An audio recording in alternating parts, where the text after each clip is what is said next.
마태복음 24장도 읽겠습니다. 1절부터 14절 교독하겠습니다. 예수께서 성전에서 나와서 걸어가시는데 제자들이 다가와서 성전 건물을 그에게 가리켜 보였다.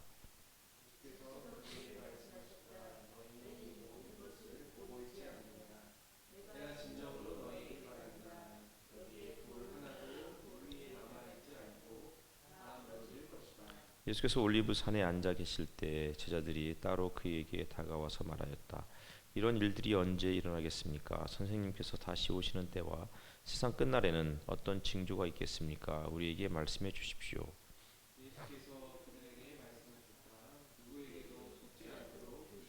많은 사람이 내 이름으로 와서 말하기를 내가 그리스도이다 하면서 많은 사람을 속일 것이다.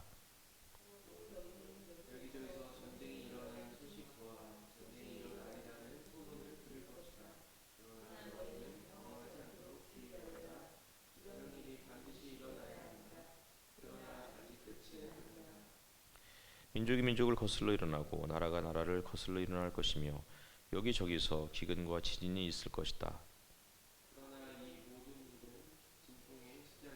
그때 사람들이 너희를 환란에 넘겨줄 것이며 너희를 죽일 것이다. 또 너희는 내 이름 때문에 모든 민족에게 미움을 받을 것이다.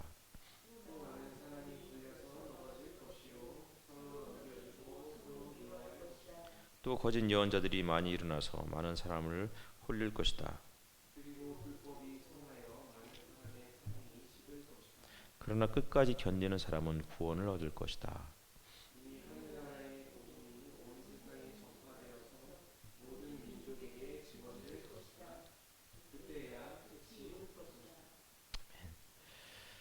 예.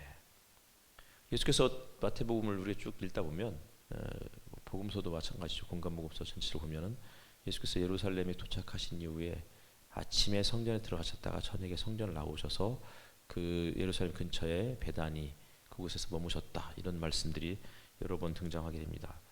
24장에 와서는 예수께서 성전에서 가르치시던 이후에 성전에서 나오셔요. 그리고는 더 이상 성전에 들어가지 않습니다.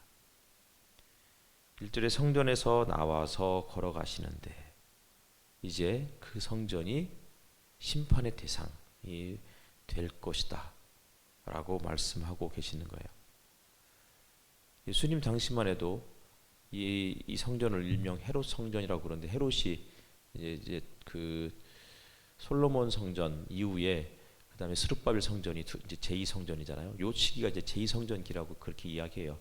근데 스룹바벨 성전은 굉장히 작았었는데 헤롯이 왕이 되면서 성전을 다시 재건을 하게 되죠. 그리고 재건뿐만 아니라 굉장히 이제 크게 화려하고 웅장하게 성전을 그렇게 확장하게 됩니다. 그래서 그때까지도 아직 성전이 완성되지 않은 상태예요. 꽤 오랜 세월을 헤롯이 성전을 지었고 그 이후에 헤롯의 아들이 또 이어받아서 성전을 짓고 있는 상황이죠. 여기저기서 이미 성전 제사는 진행되고 있지만 그러나 또 성전 외벽들 이런 것들은 여전히 공사 중이었을 거예요.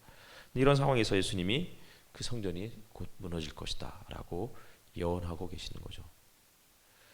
기본적으로 성전이 한번 세워지면 그냥 외부의 공격이 없으면 그 성전은 수백 년이 지속이 돼요. 얼마 전에 며칠 전에 그 영국의 아파트가 17세기 한 1700년도에 완성된 그 아파트에 거주했던 사람이 자기 집에 벽화가 발견되었다. 그래가지고서 영국 정부가 그 벽화를 보존하기 위해서 그 집에 살고 있는 그 거주자들에게 그 이제 유지 비용을 계속해서 지급하기 시작했다. 이런 얘기가 있어요. 1700년대에 지은 아파트가 지금도 있는 거죠. 400년 뭐 이렇게 지금 막 그렇게 된 아파트. 그 사람들의 사고 방식을 우리는 잘 이해를 못해요. 몇백 년이 지나도 아파트를 그냥 부수지 않아요. 조금씩 사람이 살기에 좀 편리할 수 있도록 고쳐 쓰는. 그래서 몇백 년이 지나도 그곳에 찾아가면 여전히 그곳에 그 건물이 남아 있는 거잖아요. 그리고 갔을 때 어떤 고향에 돌아온 느낌, 뭐 이런 것들이 되게 중요한 느낌이죠. 근데 성전, 예루살렘 성전은 아주 튼튼한 성전이었어요. 지금도 예루살렘의 이제 그 서쪽 벽이라고 하는 그곳은 그대로 남아 있는데, 그곳에 가면 어마어마한 그 돌들을 쌓아서 만든 성전이었기 때문에 그 성전이 지금도 2000년이라는 세월이 지나서도 그 남아 있는 거예요. 근데 그 성전이 무너질 거래요. 어떻게 무너지냐면 돌 하나도 돌 위에 남아 있지 않고 다 무너질 것이다. 그리고서는 이제 성전 건너편 올리브산 혹은 감람산에 우리 예수님께서 올라가셔요. 그곳에서 딱 내려다보면 성전 산이 다 보이죠. 그곳에서 이제 성전을 보면서 이야기하시는 거예요. 제자들이 먼저 묻죠. 이런 일들이 언제 일어나겠습니까? 그러자 예수님이 말씀하시는 거죠. 속지 말아라. 어느 누구에게도 속지 말아라.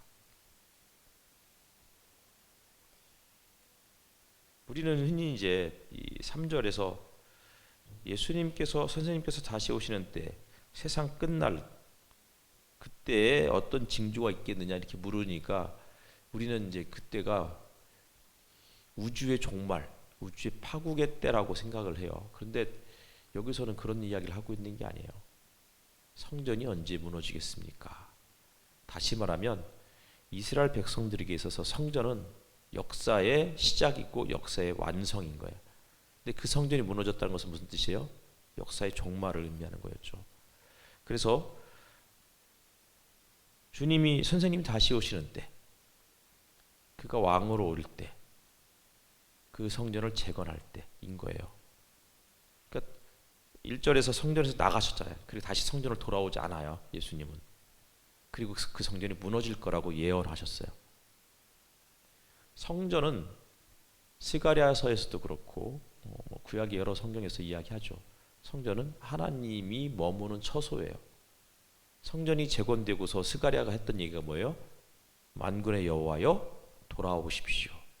이제 성전이 완성되었습니다. 성전을 떠나면서 이 성전이 무너져요. 그리고서 무너질 거라고 예고하셨을 때 제자들이 묻는 게 뭐였어요? 언제 다시 오시겠습니까? 무슨 얘기 있어요? 성전이 무너져도 당신이 오시면 성전이 재건될 거니까. 다시 말하면 성전이 재건되는 때가 언제입니까? 뭐 이런 의미이죠. 세상의 끝은 언제입니까? 어떤 일이 벌어지겠습니까?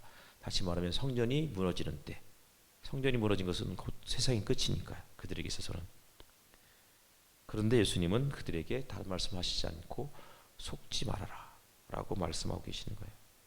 온갖 일들이 벌어질 거예요. 전쟁의 소문, 기근의 소문. 실질적으로 예루살렘은 전쟁과 기근으로 무너진 곳이었어요. 로마군이 성전을 포위했을 때 그냥 내버려뒀어요. 수로를 차단해버렸고, 바위산 꼭대기에 있는 성전이 당연히 뭐 수로 그리고 식량을 뭐 외부에서 공급하지 않으면 그냥 아사되는 거예요. 결국은 예루살렘은 그렇게 해서 스스로 멸망하게 되죠. 예수님이 이런 일이 있다 할지라도, 심지어는 같은 민족끼리 잡아먹는 일이 벌어진다 할지라도 그것 때문에 더 이상 또 다른 누군가가 자기가 메시아라고 하더라도 믿지 말으라고 그렇게 이야기를 하죠. 그러면서 12절 말씀 보면 불법이 성하여 많은 사람의 사랑이 식을 것이다. 역사적으로는 AD 70년에 예루살렘 성전이 무너지고 말았어요. 가장 비극적인 사건이 그 안에서 벌어졌어요. 부모가 자식을 잡아먹는 일도 발생했죠. 그런 상황에서 예수님께서 가장 염려했던 부분은 많은 사람들의 사랑이 식어 간다는 거예요. 세상의 끝은 성전의 멸망이고, 그런데 그 성전의 멸망하는 여러 가지 이유 중에 가장 큰 이유는, 혹은 모든 사람이 희망을 저버리게 되는 이유는 결국은 사랑이 식어버릴 때가 아닐까 싶어요.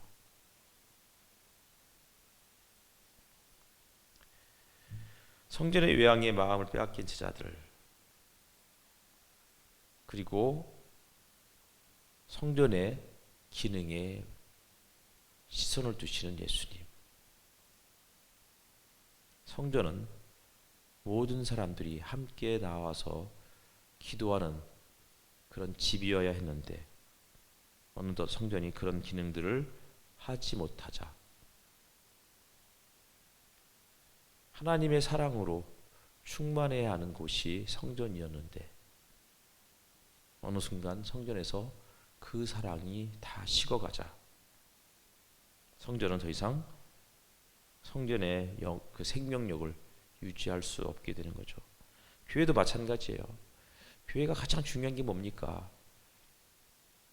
가장 중요한 것은 결국은 하나님의 사랑을 힘입은 사람들이 이곳에서 서로를 사랑하려고 노력하고 애쓰는 모습이 아닐까 싶어요.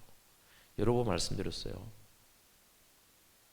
그 스카펙이라는 사람이 쓴 그 공동체 만들기,